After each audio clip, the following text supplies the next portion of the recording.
বৈষম্যবিরোধী ছাত্র আন্দোলনে গত ১৯ জুলাই সাংবাদিক তাহির জামান প্রিয় নিহতের ঘটনায় থানায় ১৩ ঘণ্টা অপেক্ষা করার পরে মামলা নথিভুক্ত করেছে নিউমার্কেট থানা পুলিশ। দিবাগত রাত 12:30টায় পুলিশ মামলা নথিভুক্ত করেছে।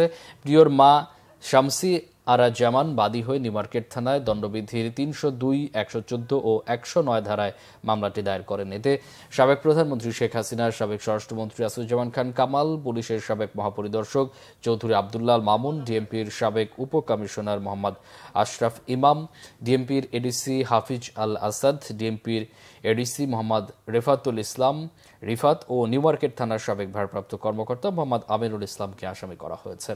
এছাড়া এই মামলায় অজ্ঞাতনামা আরও ৪০ জন আসামি রয়েছেন।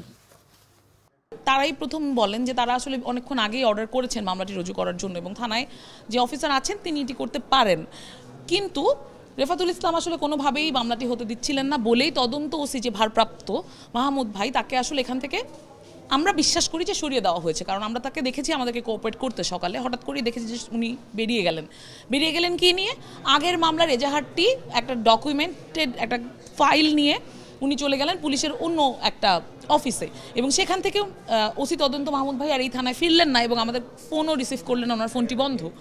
এখন আসলে এই থানায় যিনি আছেন একজন এসআই যে নিতে পারবে মামলাটি, তিনি রুজু করলেন এবং পুলিশের বড় অফিসাররা আর ঊর্ধ্বতন কর্মকর্তারা এলেন এবং তারা আসলে শেষ পর্যন্ত মামলাটি নিলেন। কিন্তু এই মামলাটি করতে আমরা দেখেছি প্রিয়র লাশ বিকেল 5টায় প্রিয় খুন হয়েছে, সেই লাশটি খুঁজতে খুঁজতে আমাদের বেজেছে রাত 1টা।